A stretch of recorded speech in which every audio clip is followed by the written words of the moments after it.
আচ্ছা, এবার তাহলে ভেক্টর ফিল্ডের জন্যে কিছু কিছু বিষয়, অর্থাৎ তার কার্ল, তার ডাইভারজেন্স, তার গ্রেডিয়েন্ট কি, সেই বিষয়গুলো একটু জানবো। কিন্তু তার আগে একটা জিনিস আমাকে একটু বলে নিতে হবে, একটা খুব ইম্পর্ট্যান্ট জিনিস, যেটাকে আমরা বলি হচ্ছে ডিরেকশনাল ডেরিভেটিভ। আমরা এর আগে অনেক ধরনের ডেরিভেটিভ নিয়ে কথা বলেছি, পার্শিয়াল ডেরিভেটিভ, আংশিক অন্তরীকরণ, টোটাল অন্তরীকরণ ইত্যাদি ইত্যাদি। এখন যেটা, সেটা হচ্ছে ডিরেকশনাল ডেরিভেটিভ। এখানেও আসলে নাম দেখে আমি খানিকটা আজ করতে পারি যে ডিরেকশন অর্থাৎ এখানে একটা নির্দিষ্ট দিক, একটা ইম্পর্ট্যান্ট ব্যাপার, যে একটা নির্দিষ্ট দিকে অন্তরীকরণ করা। তাহলে চলো আমরা প্রথমে যে জিনিসটা বোঝার চেষ্টা করি, সেটা হচ্ছে ডিরেকশনাল ডেরিভেটিভ জিনিসটা আসলে কি, কিভাবে ডিফাইন করছি। আমার যদি একটা function z is equal to f x y, অর্থাৎ দুটো স্বাধীন চলকযুক্ত ফাংশন রয়েছে, একটা এফ এক্স ওয়াই যেটাকে আমরা z নাম দিয়েছি, এবং ইউ হচ্ছে একটা ভেক্টর যেটা দুটো দুটো কম্পোনেন্ট রয়েছে, অর্থাৎ vector in two space of course, u one এবং ইউ টু, সেটা হচ্ছে তার কম্পোনেন্ট, এবং সেটা হচ্ছে একটা ইউনিট ভেক্টর। ইউনিট ভেক্টর হচ্ছে কি, এই ফাংশন, এই ভেক্টরটার ম্যাগনিটিউড হচ্ছে 1।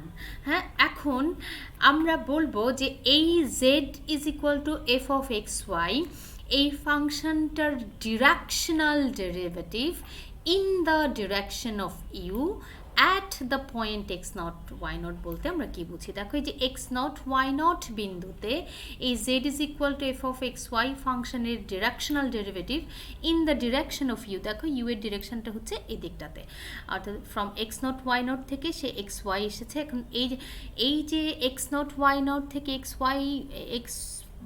ওয়াই পয়েন্ট, সো এই যে ডিস্টেন্সটা, সেটাকে আমরা যদি এস দিয়ে ডিনোট করি, তাহলে ডিরেকশনাল ডেরিভেটিভ, যেটাকে আমরা এইভাবে ডিফাইন করেছি, d u f x naught Y naught, অর্থাৎ ইউ এর দিকে এফ ফাংশনের directional derivative at the point x naught, যেটাকে ডিফাইন করা হয়েছে এভাবে, d ds of f x naught s u naught y naught plus su2 at s is equal to 0. So this is the directional derivative. আমি বিষয়টাকে এইভাবে বলার চেষ্টা করি, অর্থাৎ ডেরিভেটিভ অবশ্যই ফাংশনের পরিবর্তনের হার, যেহেতু ডিরেকশনালস একটা নির্দিষ্ট দিকে। এখন সেই নির্দিষ্ট দিক, সেটাকে প্রকাশ করার জন্য আমরা সেটা একটা ভেক্টর ব্যবহার করে থাকি। আগেই আমরা জেনেছি ভেক্টর তার একটা নির্দিষ্ট দিক রয়েছে, সে একটা দিক রাশি। সো ইউ ভেক্টর তার দিকে এই ফাংশনটার পরিবর্তনের হার কার সাপেক্ষে, এখন কিন্তু পরিবর্তনটা আমি কোনো তার স্বাধীন চলকের সাপেক্ষে ক্যালকুলেট করছি না, আমি যে ডেরিভেটিভটা করছি সেটা হচ্ছে একটা দূরত্বের সাপেক্ষে, সেই ডিএস যে ডিস্টেন্স, দূরত্বের সাপেক্ষে একটা নির্দিষ্ট দিকে একটা ফাংশনের যে পরিবর্তনের হার, সেটাকে আমরা বলি হচ্ছে ডিরেকশনাল ডেরিভেটিভ। আমি আবার রিপিট করছি, একটা ফাংশনের একটা নির্দিষ্ট দিকে দূরত্ব সাপেক্ষে যে পরিবর্তনের হার, সেটাই হচ্ছে ডিরেকশনাল ডেরিভেটিভ। আমরা এটাকে একটু জিওমেট্রিক্যালি দেখার চেষ্টা করি। এই ছবিটাতে এখানে চমৎকার করে দেখানো হয়েছে, z is equal to f x Y, এই ফাংশনটার যে রেখচিত্র, এইটা হচ্ছে এই ব্লু কালারের যে তলটা। এবার এক্স নট ওয়াই নট এবং এক্স ওয়াই ওয়াই এই বিন্দু দিয়ে যায় যে তলটা, সেটা হচ্ছে এই লাইট পিঙ্ক, এবং এই দুটো তলের যে ছেদরেখা, সেটা হচ্ছে এই কার্ভটা। তাহলে দেখো, এই এক্স নট ওয়াই নট বিন্দুতে এই কার্ভটার যে ট্যানজেন্ট কিংবা যেই স্লোপ, এটাই হচ্ছে directional derivative of this function in the direction of you at the point x naught Y naught. এই দেখো, slope in u direction which is rate of change of z with respect to s. আমরা vector field নিয়ে কথা বলার সময় বারবার করে আমাদের ডিরেকশনাল ডেরিভেটিভ এই কথাটা আসে, সেই জন্য আমি ডিরেকশনাল ডেরিভেটিভ কি বিষয়টাকে আগে একটু ব্যাখ্যা করে নিলাম। খেয়াল করে দেখো, যেহেতু ডিরেকশনাল ডেরিভেটিভ সেটার একটা নির্দিষ্ট দিক রয়েছে, সো একটা নির্দিষ্ট বিন্দুতে যদিও বা তুমি ডিরেকশনাল ডেরিভেটিভ করো, বা ডিফারেন্ট ডিরেকশনের জন্য এই মানটা কিন্তু ডিফারেন্ট হতে পারে, সেটা এখানে বলার চেষ্টা করেছি। দেখো, directional derivative represents the instantaneous rate of change of f of x y with respect to distance in the direction of you at the point x naught Y naught. ঠিক আছে, এবার আরেকটু প্রোগ্রেস করি। এবার এই যে ডিরেকশনাল ডেরিভেটিভ, সেটাকে আমরা একটু, এই যে এর আগের সপ্তাহে আমরা যেটা শিখেছি যে আংশিক অন্তরীকরণ, তার মাধ্যমে একটু প্রকাশ করার চেষ্টা করব। তাহলে চলো দেখি, এই যে ডিরেকশনাল ডেরিভেটিভটাকে আমরা আংশিক অন্তরীকরণের মাধ্যমে কি করে প্রকাশ করতে পারি।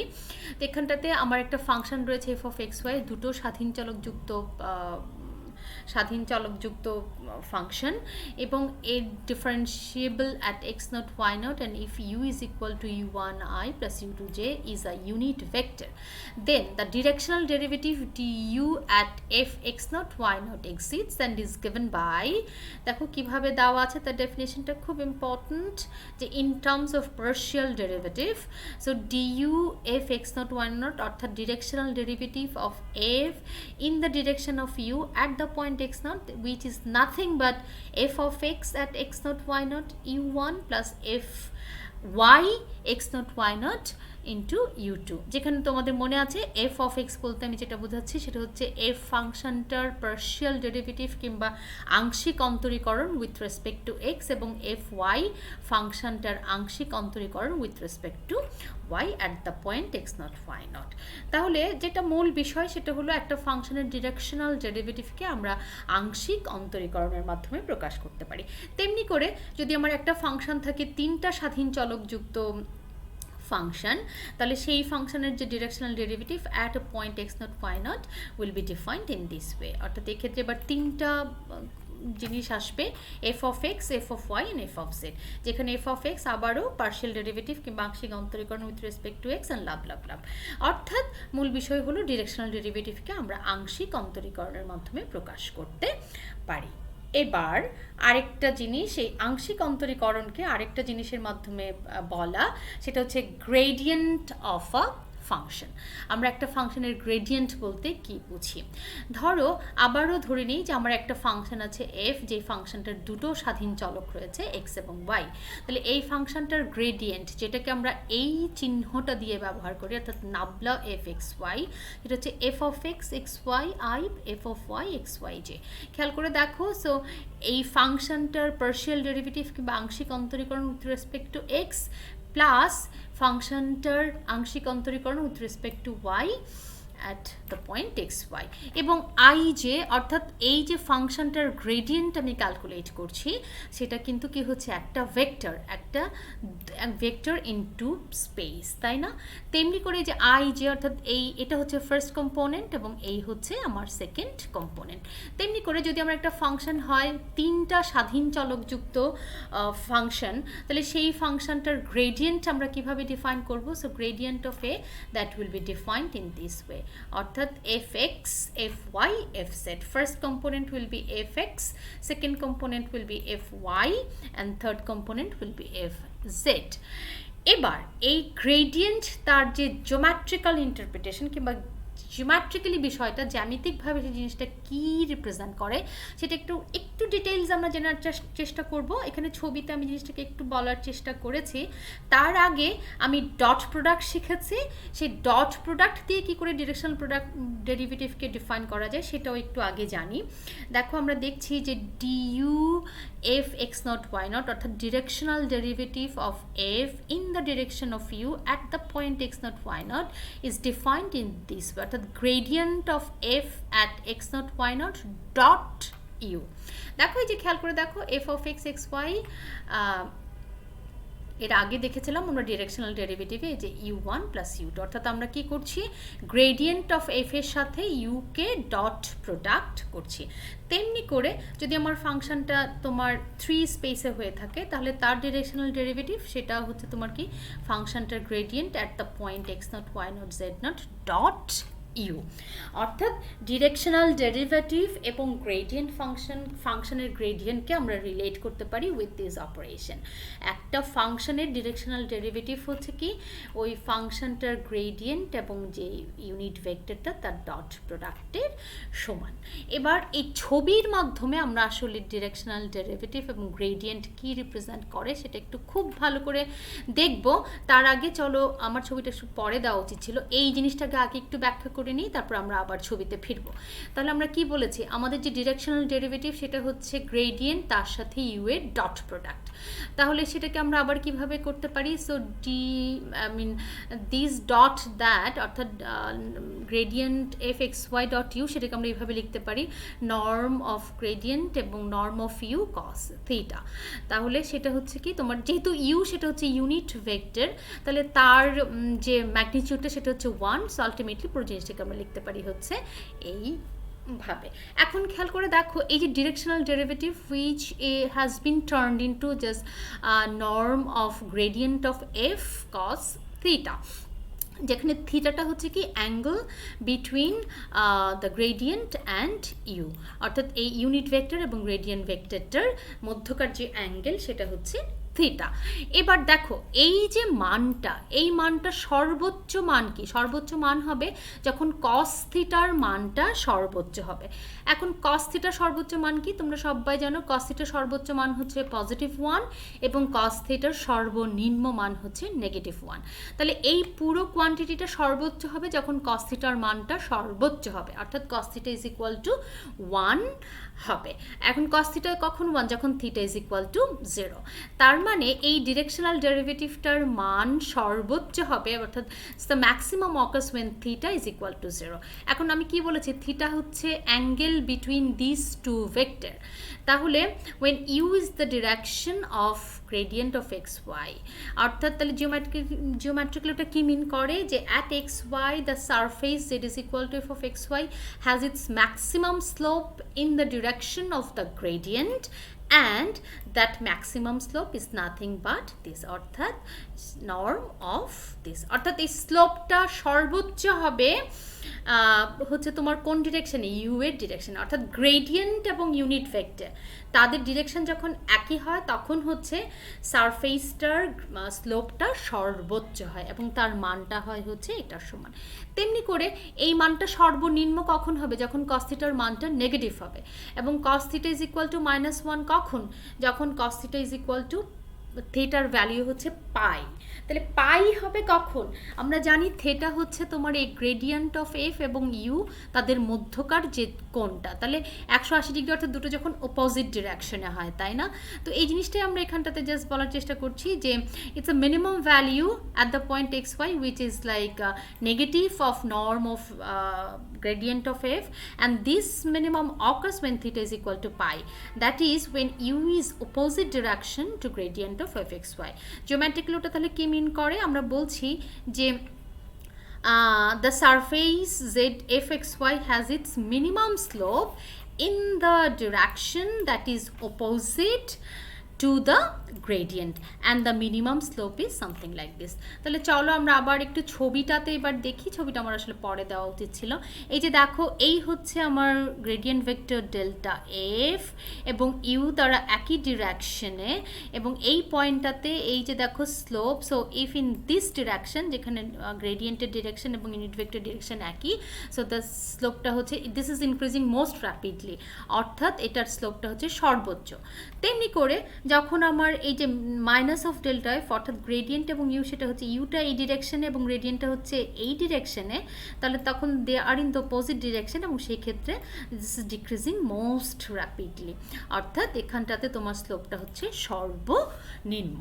তো মূল বিষয় হলো যখন গ্রেডিয়েন্ট এবং ইউনিট ভেক্টর একই ডিরেকশনে হয় তখন তোমার সেই পয়েন্টে ফাংশনটা হচ্ছে most increasingly increasing most rapidly increase করে, এবং যখন ইউনিট ভেক্টর এবং গ্রেডিয়েন্টের ডিরেকশন অপোজিট হয় তখন ফাংশনটা মোস্ট র্যাপিডলি ডিক্রিজ করে।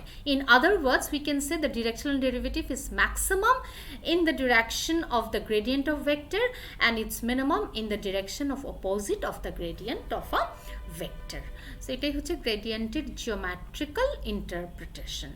এবার আরও দুটো জিনিস একটুখানি জানতে হবে আমাদেরকে, যেটা হচ্ছে divergence and curl of a vector. প্রথমে তার ম্যাথমেটিক্যাল ডেফিনেশনটা আগে জেনে নিই, অর্থাৎ ডাইভারজেন্স বলতে আমরা কি বুঝি এবং কার্ল বলতে কি অপারেশনটাকে আমরা বুঝি। এখানে আমি একটা vector valued function from R3 to R3 বলছি, অর্থাৎ ফাংশন ভেক্টর ভ্যালুড ফাংশন যেটার ইনপুটটাও রয়েছে একটা 3, অর্থাৎ ভেক্টর ইন 3 স্পেস, এবং তার আউটপুট সেটাও আমার হচ্ছে একটা ভেক্টর ইন 3 স্পেস। তাহলে সেই ভেক্টরটা আমার অবশ্য এটা ভেক্টরটা লিখে নিলে বোধহয় ভালো হতো। তাহলে এফ এটার ফর্মটা কি হবে? F1x xyzi plus f2 xyzz plus f3 xyzk, অর্থাৎ তার ফার্স্ট কম্পোনেন্ট f1, তার সেকেন্ড কম্পোনেন্ট f2 এবং তার থার্ড কম্পোনেন্ট হচ্ছে f3। তাহলে তার ডাইভারজেন্স অফ f বলতে আমরা কি বুঝি, অর্থাৎ how do we define the divergence of f। Divergence of fটাকে আমরা কিভাবে লিখি, সেটা হচ্ছে সিম্পলি নাথিং বাট দিস, অর্থাৎ partial derivative of f1 with respect to x plus partial derivative of f2 with respect to y plus partial derivative of f3 with respect to z। আর curl of f সেটাকে যখন আমরা বলবো সেটা হবে হচ্ছে ঠিক এরকম একটা কোয়ান্টিটি। এবার খেয়াল করে দেখো, এই যে ডাইভারজেন্স অফ f সেটা কিন্তু একটা স্কেলার কোয়ান্টিটি এবং কার্ল অফ f সেটা কিন্তু একটা ভেক্টর কোয়ান্টিটি। জিনিসগুলো মুখস্থ করার কিছু নেই, একটু মনে রাখার খুব সহজ কিছু উপায় আছে। আমি কিভাবে মনে রাখি, যখন এই যে অপারেটর, এই যে নাবলা অপারেটর, সেটাকে আমি একটা ফেক ভেক্টর ধরে নিই। ধরো যেটা তিনটা কম্পোনেন্ট আছে, সেটা ডেল বাই ডেল এক্স হচ্ছে first component, del by del y হচ্ছে একটা second component, and del by del z হচ্ছে থার্ড কম্পোনেন্ট।